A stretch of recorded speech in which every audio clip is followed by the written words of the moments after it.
राधे राधे बच्चों, मैं हूं हृदय एससीजी इंस्टीट्यूट से। आज बेटा बहुत इंपॉर्टेंट वीडियो होने वाली है। आज हम पढ़ने वाले हैं बेटा कॉलिगेटिव प्रॉपर्टी, क्लास 12 केमिस्ट्री। ठीक है बेटा।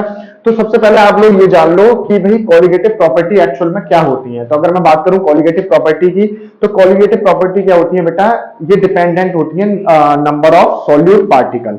इनको ये फर्क नहीं पड़ता कि सॉल्यूट जो है वो किस नेचर का होगा और उसमें क्या क्या चीजें गिवन होंगी। बस ये करते हैं, किस पर बात करते हैं कॉलिगेटिव प्रॉपर्टी, कि ये वो प्रॉपर्टी होंगी जिसमें हम बात करेंगे सिर्फ और सिर्फ नंबर ऑफ सॉल्यूट पार्टिकल की। यहाँ पर सॉल्वेंट की भी बात नहीं चल रही है। ठीक है। तो पहली कॉलिगेटिव प्रॉपर्टी जो है वो है आपकी बेटा relative lowering in vapour pressure.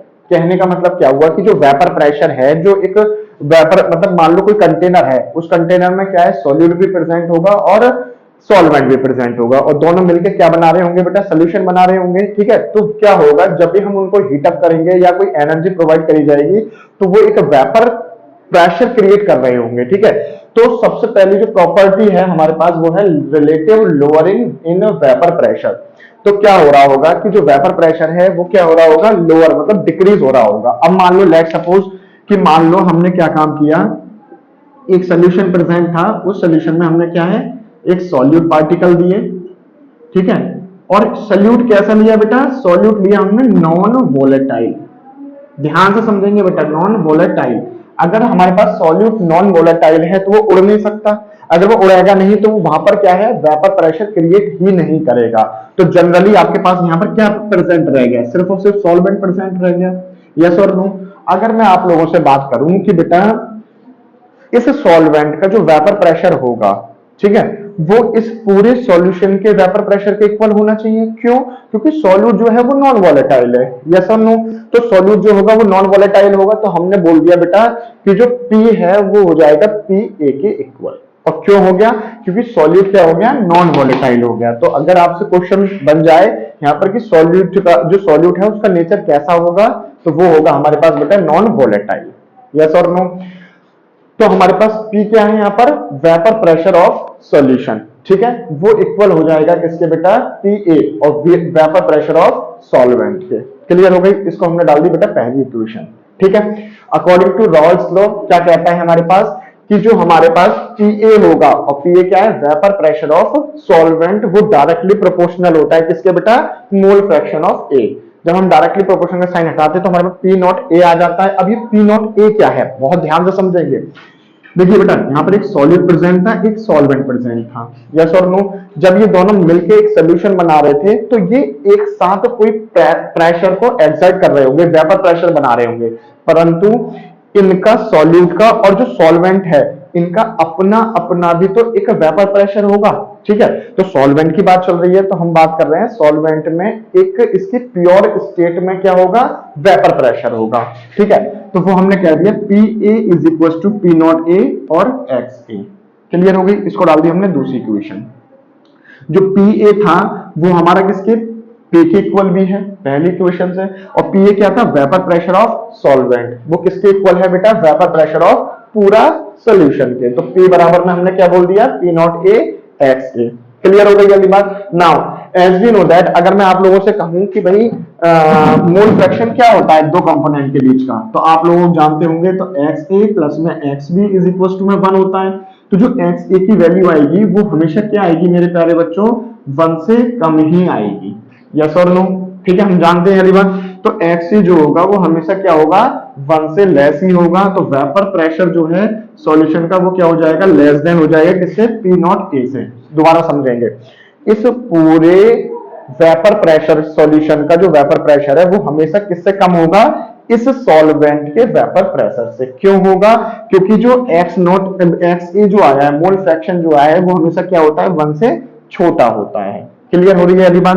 तो लोअरिंग इन वेपर प्रेशर जिसको हमने बोला है बेटा डेल्टा PA, ठीक है, तो वो किसके इक्वल होगा। अब देखो आपने PA तो छोटा कर दिया किससे, सॉल्वेंट की प्योर फॉर्म से। ठीक है। तो P नॉट A माइनस में PA, ये स्टेटमेंट आपको याद रखना पड़ेगा क्या, कि lowering in vapour pressure is equal to में क्या हो जाएगा, P नॉट A माइनस में PA। यस और नो। ठीक है। तो P नॉट A की जगह P नॉट A रहने दिया, PA की जगह आप क्या लिख सकते हो बेटा, P not A XA। P not A X A लिख दिया, यहां से पी ए कॉमन ले लोगे तो क्या बचेगा 1 माइनस में एक्स ए। अब देखो 1 माइनस में, देखो यहां पर हमने क्या किया, आप इसको ऐसे भी लिख सकते हो, एक्स बी बराबर में 1 माइनस एक्स ए लिख सकते हो, यस और नो। तो 1 माइनस एक्स ए की वैल्यू क्या आ जाएगी, एक्स बी आ जाएगी, ठीक है, मोल फ्रैक्शन ऑफ बी। और बी की बात चल रही है यहाँ पर, हम जब ए और बी की बात करेंगे बेटा, ए की बात करेंगे हम सॉल्वेंट के लिए और बी की बात करेंगे हम बेटा किससे, सॉल्यूट के लिए, यस और नो। क्लियर हो गई यारी बात। तो डेल्टा पी ए जो कि एक लोअर इन वेपर प्रेशर था, वो इक्वल हो जाएगा किसके, P not A x B. यानी बात क्लियर हो गई। चलिए, तो अब यहां से आप एक्स बी की वैल्यू निकाल सकते हो, तो एक्स बी की वैल्यू कितनी आ जाएगी, ये नीचे आ जाएगा, यस और नो, मल्टीप्लाई मेथड नीचे आ गया। डेल्टा पी ए, यहां पर देखो बेटा इक्वेशन नंबर में 3 में डेल्टा पी ए की वैल्यू कितनी थी, पी नॉट ए माइनस में पी ए, यस और नो। तो बस डेल्टा पी ए की जगह आपको ये लिख देना है, क्या हो जाएगा, पी नॉट ए माइनस में पी ए, और अपॉन में पी नॉट ए तो चल ही रहा है, यस और नो। तो एक्स बी की वैल्यू कितनी आ जाएगी, पी नॉट ए माइनस में पी ए अपॉन में पी नॉट ए, ये क्या हो जाएगा, मोल फ्रैक्शन ऑफ सॉल्यूट, ठीक है, या फिर बी कंपोनेंट। क्लियर हुई। अब बात of molar mass of solute, ठीक है, तो ये भी आप लोगों से पूछ लिया जाता है। बात चल रही है बेटा आरएलबीपी की, मतलब relative lowering in vapour pressure, ठीक है।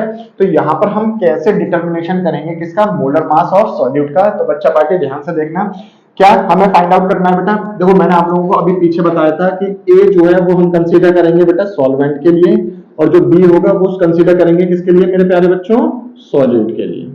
क्लियर है। तो देखो एम बी बराबर में हमें निकालना है किसकी वैल्यू कितनी निकल के आती है, तो एक्स बी जो कि अभी हमने पीछे निकाला था, जो क्या था, mole fraction of B component मतलब सॉल्यूट, कितना आया था हमारे पास, पी नॉट ए माइनस में पी ए अपॉन में पी नॉट ए। क्लियर हो गई। हमें चाहिए बेटा एक्स बी की वैल्यू, ठीक है। तो हम एक्स बी को क्या लिख सकते हैं, moles of B particle upon में मोल्स ऑफ ए प्लस में मोल्स ऑफ बी, यही होता है mole fraction of B component. ऐसा ही होता है ना कि number of moles of B upon में टोटल नंबर ऑफ मोल्स। अगर ए है, 2 कंपोनेंट है तो एन ए प्लस में एन बी लिख लेंगे, 3 कंपोनेंट होंगे तो प्लस में एन सी हो जाता। क्लियर हो गई, ठीक है।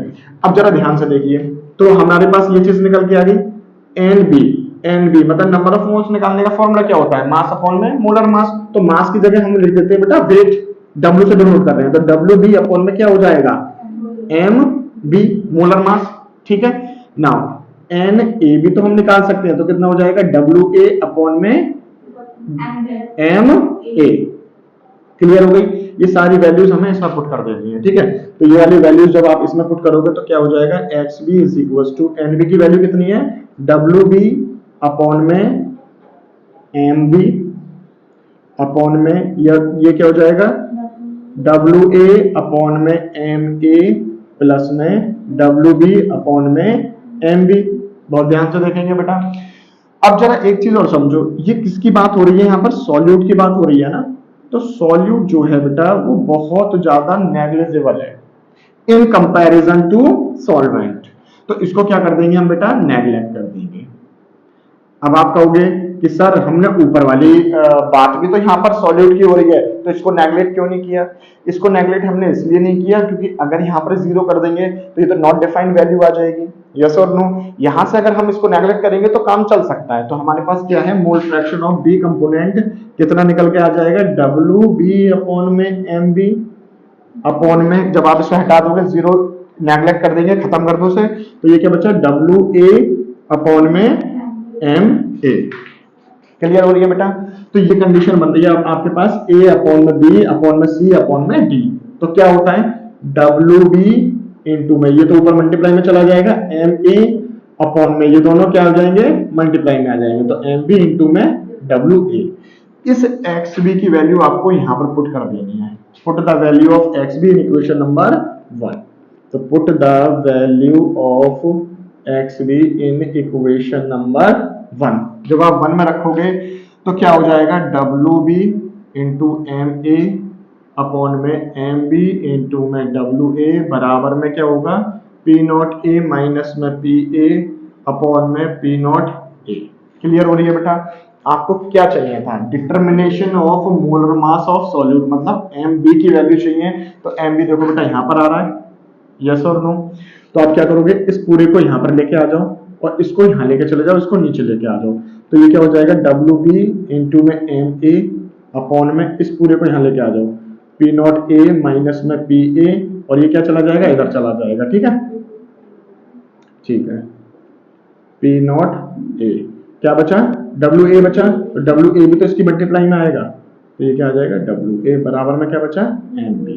तो एम बी आपका कितना आ गया बेटा, P not A W B into M A upon में W A P not A minus में पी ए। तो ये आता है बेटा molar mass of solute. Clear हो गई बेटा, तो आप इस तरह से मोलर मास निकाल सकते हैं, इसी पे ही बेस्ड आपको न्यूमेरिकल मिलेगा, तो इसका न्यूमेरिकल भी कर लिया बेटा। अब न्यूमेरिकल है RLBP पे, क्या है न्यूमेरिकल की, vapour pressure of water at 20 degree Celsius is इतना। ठीक है, तो हमारे पास जो है वेपर प्रेशर ऑफ वाटर, ध्यान से देखना बेटा क्या क्या चीजें गिवन दे रखी है, हमें पी नॉट ए दे रखा है कितना बेटा 17.5 mm ऑफ Hg मर्करी। ठीक है बेटा, बात करी जा रही है and lowering vapour pressure of sugar. ठीक है, सोल्यूशन इज इतना, तो ये हमारे पास किसकी वैल्यू दे रखी है, तो देखो ध्यान से देखो पी नॉट ए माइनस में पी ए की वैल्यू हमारे पास कितनी दे रखी है 0.061 mm ऑफ Hg। अब बच्चे कह रहे होंगे सर आपने ऐसा क्यों लिख दिया, तो रीजन इज दैट, ध्यान से देखना, एक सोल्यूशन था उसमें शुगर, उसमें क्या था वाटर था और उसमें शुगर थी, तो जो वाटर है वो ज्यादा मात्रा में होगा तो वो क्या होगा सॉल्वेंट होगा। ठीक है, अब सॉल्वेंट है तो हम उसे पी नॉट ए से डिनोट करेंगे, क्यों, क्योंकि बात चल रही है बेटा उसकी प्योर फॉर्म की। ठीक है, तो जो कि हमें गिवन दे रखा था कितना 17.5 mm of Hg। Lowering of vapour pressure of sugar, आपसे पहले ही बोल दिया है, तो लोअरिंग की बात चल रही है, तो लोअरिंग में तो आपको माइनस करना पड़ेगा, किससे किससे माइनस करना पड़ेगा, जो प्योर फॉर्म आई है किसकी बेटा सॉल्वेंट की आई है, माइनस में पी ए क्या है सोल्यूशन का। ठीक है, तो वो कितना आपको गिवन दे रखा है 0.061 mm ऑफ Hg। तो पहला क्वेश्चन क्या है, पहला पार्ट है आपका बेटा कि RL VP फाइंड आउट करनी है, तो अगर आपको याद आ रहा होगा तो जिसको हम क्या बोल रहे थे डेल्टा P बराबर में क्या आता था आपके पास पी नॉट ए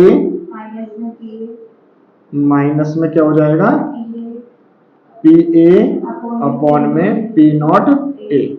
तो पी नॉट ए माइनस में पी ए की वैल्यू कितनी दे रखी है 0.061 अपॉन में पी नॉट ए की वैल्यू कितनी दे रखी है 17.5। जब आप इसे सॉल्व करोगे तो कितना आ जाएगा बेटा 0.00348 क्या आ जाएगा वेपर प्रेशर आ जाएगा। क्लियर हो गया बेटा। नाउ अगर बात करी जा रही है बेटा सेकंड क्वेश्चन की, तो सेकंड क्वेश्चन हमसे पूछा जा रहा है बीपी ऑफ सॉल्यूशन। तो बीपी ऑफ सॉल्यूशन किस तरह से निकालेंगे बताओ बेटा। तो बीपी क्या हो गया हमारे पास वेपर प्रेशर ऑफ सॉल्यूशन बराबर में क्या हो जाएगा क्या हो जाएगा बेटा vapour pressure of solvent, vapour pressure of solvent minus में क्या कर देंगे हम आरएल बीपी, आरएल बीपी या लोअरिंग वेपर प्रेशर क्या हो जाएगा लोअरिंग इन वेपर प्रेशर। ध्यान से सुनो बेटा वेपर प्रेशर ऑफ सॉल्यूशन हमें फाइंड आउट करना है। देखो ध्यान से सुनो क्या था हमारे पास एक बीकर था उसमें क्या नाम है हमने पानी डाला चीनी डाली, तो पानी क्या था सॉल्वेंट था और चीनी क्या हो गई सॉल्यूट हो गई। ठीक है, तो हमसे पूछा जा रहा है कि वेपर प्रेशर पूरे सॉल्यूशन का, पूरे सॉल्यूशन का क्या होगा। तो एक काम करते हैं हम जो वेपर प्रेशर किसका आया है सॉल्वेंट का आया है उसमें से अगर मैं लोअरिंग जितना भी लोअर हुआ है वेपर प्रेशर में वो अगर मैं माइनस कर दूं तो मेरे पास पूरा वेपर प्रेशर ऑफ सॉल्यूशन निकल के आ जाएगा। यस और नो। ठीक है, तो ये कितना था हमारे पास vapour pressure of solvent 17.5 minus में लोअरिंग कितनी निकल के आई है बेटा हमारे पास 0.061। देखो बेटा लोअरिंग यही तो है हमारी। यस और नो।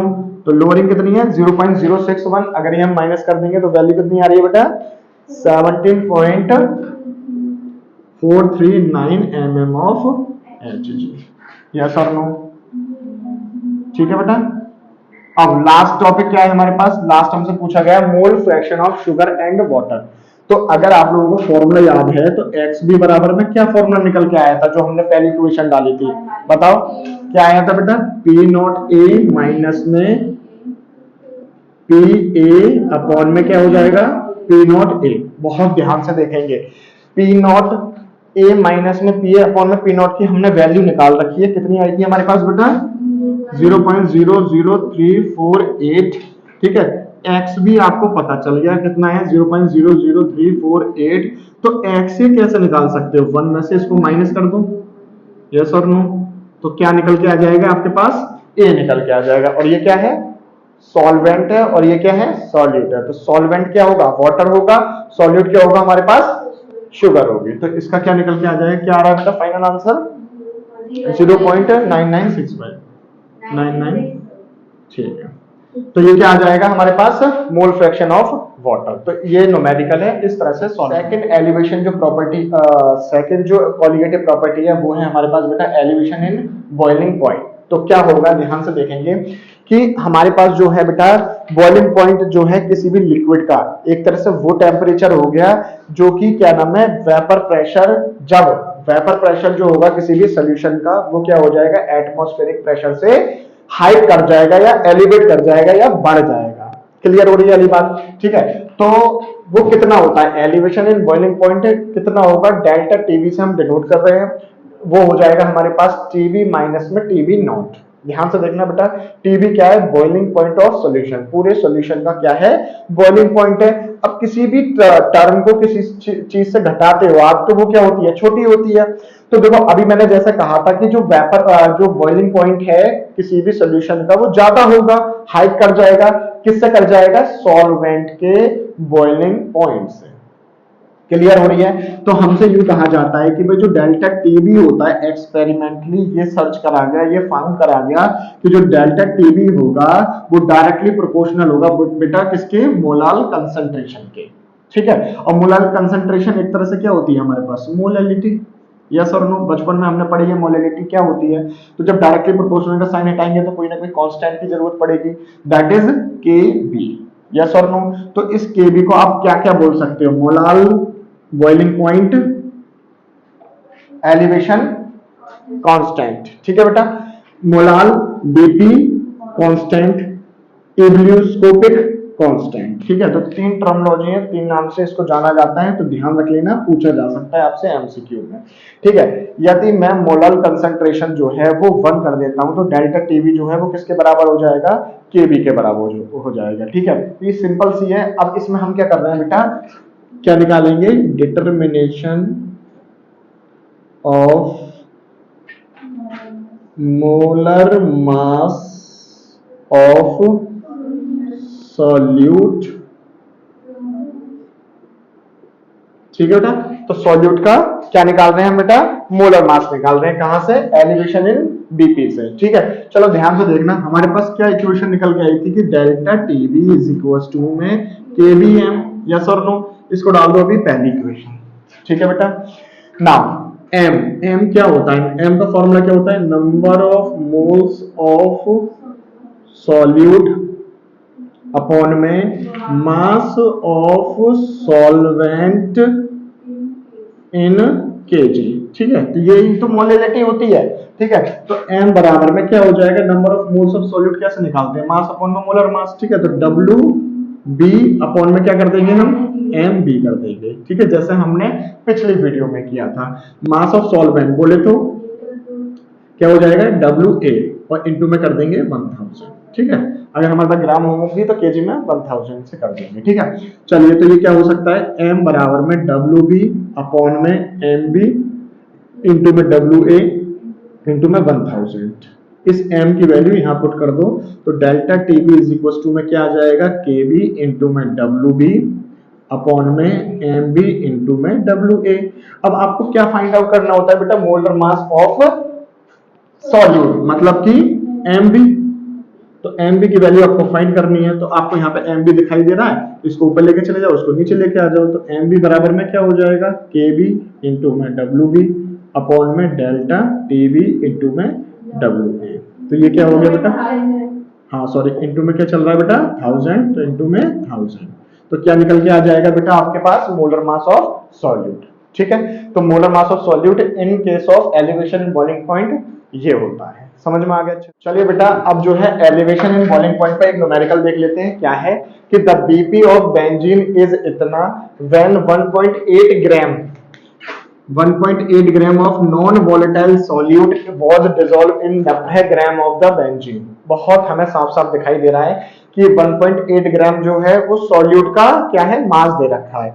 मतलब किसकी वैल्यू दे रखी है आपके पास, WB बराबर में कितना दे रखा है, 1.8 gram. Was dissolve in 90 gram of benzene, तो ये किसकी हो गई बेटा, WA कितना हो गया, 90 ग्राम। यस और नो। उसके बाद क्या है, the BP is raised, BP क्या हो रहा है, रेज्ड हो रहा है इतने टेम्परेचर पर। तो हमें कैलकुलेट निकालना है मोलर मास ऑफ सॉल्यूट। तो मोलर मास ऑफ सॉल्यूट का अभी हमने फॉर्मूला ड्राइव किया था, Kb इंटू में WB इंटू में 1000 अपॉन में डेल्टा TB इंटू में WA। ठीक है, तो Kb आपके पास गिवन दे रखा है कितना है, 2.53। ये क्वेश्चन में आपको दे रखा होगा। WB हमें पता चल गया, WA पता चल गया, हमें WA पता चल गया, WB पता चल गया, डेल्टा TB कैसे निकालेंगे, ध्यान से देखना बेटा। डेल्टा TB क्या है बेटा, एलिवेशन इन टेम्परेचर। तो देखो बेटा, पहले टेम्परेचर जो था वो कितना दे रखा था हमारे पास, इतना दे रखा था, और वो रेज्ड हो गया। तो रेज्ड कितना हुआ बेटा, 354.11 माइनस में क्या करेंगे हम, 353.23 कर देंगे। ठीक है, तो रेज करा हुआ हम टेम्परेचर निकाल लेंगे, तो कितना आ रहा है बेटा, इसे सॉल्व करके 0.88, तो 0.88 केल्विन। ठीक है बेटा, सबकी वैल्यू आपको पता चल गई है, फॉर्मूला में पुट कर दो। तो MB इज इक्वल टू में क्या हो जाएगा बेटा, KB की वैल्यू कितनी है, 2.53 इंटू में WB की वैल्यू कितनी आई है, 1.8 आई है, इंटू में 1000 अपॉन में क्या हो जाएगा बेटा, डेल्टा TB कितना आया, 0.88 इंटू में WA की वैल्यू कितनी आई है, 90। आप इसे सॉल्व कर लोगे, क्या आ जाएगा, मोलर मास ऑफ सॉल्यूट कितना आ रहा है बेटा, 57.5 ग्राम पर मोल। ठीक है बेटा, तो क्या आ जाएगा, mass of sorry molar mass of solute. ठीक है, तो ये न्यूमेरिकल इसका क्या है बेटा, डिप्रेशन इन फ्रीजिंग पॉइंट। ठीक है, तो क्या होता है डिप्रेशन में freezing point, the freezing is the temperature at which solid और लिक्विड जो है और सब्सटेंस के वो क्या हो जाते हैं, उनका जो वेपर प्रेशर हो जाता है वो सेम हो जाता है। ठीक है, तो डेल्टा TF से हम इसे डिनोट करते हैं, तो क्या हो जाएगा बेटा, TF नॉट माइनस में TF। ठीक है, तो TF नॉट क्या है बेटा, freezing point temperature of pure solvent है, और TF क्या हो जाता है, फ्रीजिंग पॉइंट ऑफ सॉल्यूशन। ठीक है, तो जैसा हमने पिछली वीडियो में करा था, जैसा हमने पीछे करा था कि डेल्टा TF जो है वो डायरेक्टली प्रोपोर्शनल है क्या है, मोलार कंसंट्रेशन के या मोलालिटी के। तो डेल्टा TF बराबर में क्या हो जाएगा, KFM। ये क्या है, एक कांस्टेंट है, तो इसको क्या क्या बोल सकते हो आप, molal freezing point depression constant, या फिर मोलाल क्रायोस्कोपिक कांस्टेंट के नाम से भी इसे जानते हैं। ठीक है, तो अब इसमें भी हम क्या करेंगे बेटा,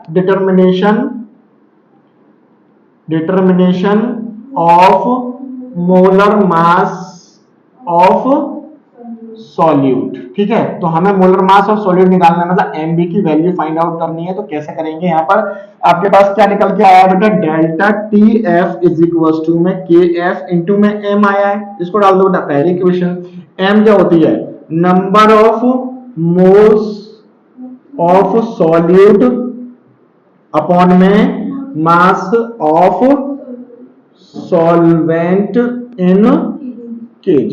ठीक है बेटा, तो M बराबर में क्या होगा, नंबर ऑफ मोल्स निकालने का फॉर्मूला क्या होता है, मास अपॉन में मोलर मास, तो WB अपॉन में MB अपॉन में क्या हो जाएगा, मास ऑफ सॉल्वेंट क्या हो जाएगा बेटा, WA, और इंटू में क्या कर दोगे, 1000 कर दोगे। इस M की वैल्यू यहां पर पुट कर दो, तो delta TF is equal to में क्या हो जाएगा, KF इंटू में क्या आई थी, WB अपॉन में क्या हो जाएगा, MB इंटू में WA इंटू में 1000।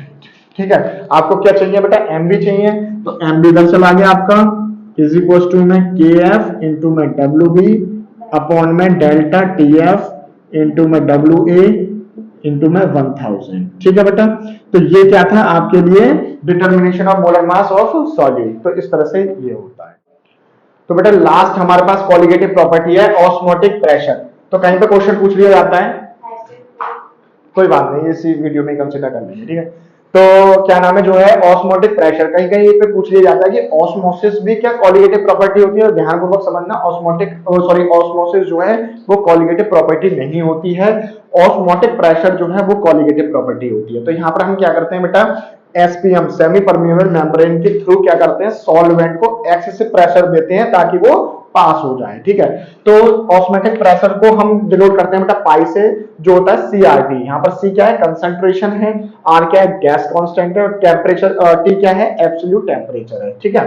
तो कंसंट्रेशन, कंसंट्रेशन को आप क्या लिख सकते हो बेटा, एन बाय बी, ठीक है।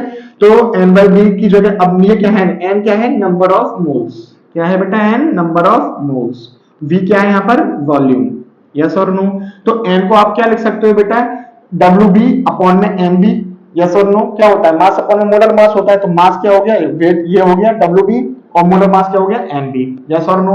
वी जैसे ही था वैसे ही रहने दिया, और आर टी। ध्यान से देखना बेटा, हमें क्या चाहिए होता है, determination of molar mass of solute निकालना है, तो हमें एम बी की वैल्यू निकालनी पड़ेगी, तो एम बी इधर चला जाएगा, पाई नीचे आ जाएगा, तो ये क्या निकल के आ गया हमारे पास बेटा, मोलर मास ऑफ सॉल्यूट, ठीक है। तो ये था हमारे पास ऑस्मोटिक प्रेशर, छोटा सा है, इन्हीं पे बेस्ड जो मैंने पीछे करवाया था आपसे, डिप्रेशन इन फ्रीजिंग पॉइंट और ऑस्मोटिक प्रेशर पर, इन्हीं फॉर्मूले पर बेस्ड जो है न्यूमेरिकल बन जाते हैं। अगर आप जो है इस पूरी वीडियो को आपको कॉलिगेटिव प्रॉपर्टी से रिलेटेड अगर ये पूरी वीडियो अच्छी लगी हो या इंफॉर्मेटिव लगी हो, आपके काम आई हो, तो वीडियो को लाइक करें, कमेंट करें। अगर आप लोग डिप्रेशन इन फ्रीजिंग पॉइंट और ऑस्मोटिक प्रेशर से रिलेटेड अगर न्यूमेरिकल चाहते हैं, तो आप मुझे कमेंट सेक्शन में बता सकते हैं, तो मैं उनके न्यूमेरिकल की वीडियो अलग से बना दूंगा। बाकी ये फॉर्मूला यूज करना है और न्यूमेरिकल आपको करनी है, ठीक है। तो वीडियो को लाइक करें, कमेंट करें और चैनल को सब्सक्राइब कर लें। राधे राधे।